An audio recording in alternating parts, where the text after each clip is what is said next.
लोग पूछते हैं कि मुसलमान वंदे मातरम क्यों नहीं पढ़ते हैं, क्यों नहीं गाते हैं। ज्यादा बहस में ना पढ़ करके जब कोई आपसे कहे, कोई रिपोर्टर, कोई सियासतदान, कोई हिंदू भाई आपसे कहे कि आप वंदे मातरम क्यों नहीं पढ़ते हैं, तो उनसे कहिएगा कि आप वंदे मातरम पढ़िए। मैं उसका तर्जुमा करता हूं और फिर मैं बताऊंगा कि मैं क्यों नहीं पढ़ता हूं। आज सदन में 150 साल पूरे हो गए वंदे मातरम को और कहा जा रहा है कि हिंदुस्तान में रहना है तो वंदे मातरम कहना पड़ेगा। सदन में बहस हो रही है वंदे मातरम को लेकर के और तमाम दलीलें खुद मेरे सदर बैरिस्टर असदुद्दीन ओवैसी साहब दे रहे हैं कि हम वंदे मातरम क्यों नहीं पढ़ते। लेकिन मैं आप तमाम लोगों से आज मैं उस वंदे मातरम की 3 लाइनों पर जरा गौर करूंगा और तर्जुमा बताऊंगा कि हम क्यों नहीं पढ़ते हैं। आप लोग इस वीडियो को ज्यादा से ज्यादा लोगों तक शेयर कीजिएगा ताकि लोगों को पता चले कि हम वंदे मातरम क्यों नहीं पढ़ते। अक्सर के हमारे कौम के लोग कह देते कि हम वंदे मातरम नहीं पढ़ते, लेकिन क्यों नहीं पढ़ते ये भी हम बताएंगे और नहीं पढ़ते इसकी वजह क्या है। मैं 3 लाइनों का तर्जुमा करूंगा, उसका ट्रांसलेट करूंगा, आप सुनिएगा। एक लाइन है, तही दुर्गा 10 प्रधारणी, यानी तू ही दुर्गा जो 10 हथियार उठाए हुए, यानी मातृभूमि को सीधे देवी के रूप में पुकारा जा रहा है सबसे पहले। दूसरा लाइन पे गौर करेंगे, कमला कमल दल वाहिनी, यानी तू ही लक्ष्मी कमल पर विराजमान है। यहां से लक्ष्मी देवी का दर्जा दिया जा रहा है मातृभूमि को। अब आखिरी लाइन, वाणी विंदा दायनी, यानी तू ही सरस्वती ज्ञान देने वाली, यानी इस लाइन में सरस्वती देवी कहा गया, लक्ष्मी भी कहा गया, दुर्गा भी कहा गया, सरस्वती भी कहा गया। तो इस मुल्क की वंदना करने के लिए, इस मुल्क की वंदना तो हम करते नहीं। आप इस मातृभूमि को लक्ष्मी बता रहे हैं, दुर्गा बता रहे हैं, सरस्वती बता रहे हैं, यानी अपनी आस्था हम पर थोप रहे हैं कि आप वंदना कीजिए।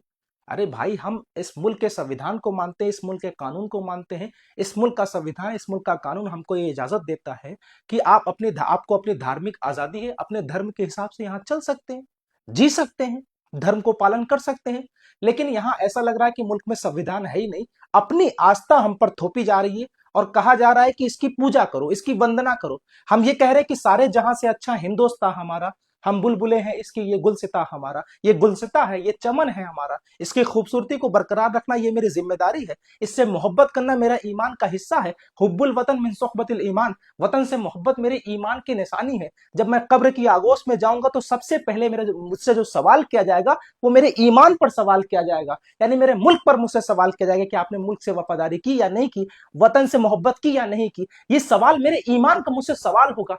मेरे भाई, हम इस मुल्क से मोहब्बत करते हैं, ईमान है हमारा, ईमान का हिस्सा है वतन से मोहब्बत करना। लेकिन आप कहो कि हम इसकी पूजा करने लगे, इसकी इबादत करने लगे।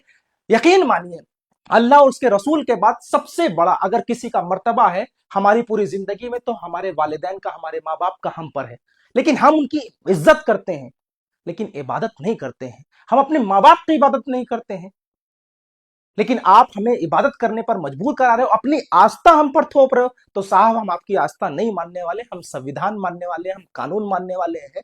ये पूरा वंदे मातरम जो है शिर्क के लिबादे में बंधा हुआ है और हम तौहीद से जर्रा बराबर भी 1 इंच तौहीद में हम किसी को शरीक नहीं कर सकते हैं। और अगर हमने किसी को शरीक कर लिया तो हम ईमान से खारिज हो जाएंगे, हम मुसलमान नहीं रहेंगे। इस मुल्क का संविधान, इस मुल्क का कानून हमको इजाजत देता है कि हम वंदे मातरम पढ़े या ना पढ़े। तुम पढ़ो, हमें कोई दिक्कत नहीं। आप दिन रात वंदना करो, वंदे मातरम गली मोहल्ले चौराहे घर सब जगह पढ़ो, मुझे कोई दिक्कत नहीं। लेकिन अगर कहो तुम भी पढ़ो तो भाई ये हम नहीं कर सकते हैं, क्योंकि इस मुल्क के संविधान, इस मुल्क के कानून को हम मानते हैं। आप तमाम लोगों से गुजारिश है कि इस वीडियो को ज्यादा से ज्यादा शेयर करें। मैंने सिर्फ 3 लाइन का तर्जुमा किया, जबकि आप पूरा वंदे मातरम का तर्जुमा करेंगे तो सिर्फ और सिर्फ ये पूरा वंदे मातरम शिर्क के लिबादे में बंधा हुआ है और हम शिर्क को जर्रा बराबर भी बर्दाश्त नहीं कर सकते। हम तौहीद से जर्रा बराबर भी सौदा नहीं कर सकते। इस वीडियो को आप शेयर कीजिएगा और कमेंट पे अपनी राय जरूर दीजिएगा।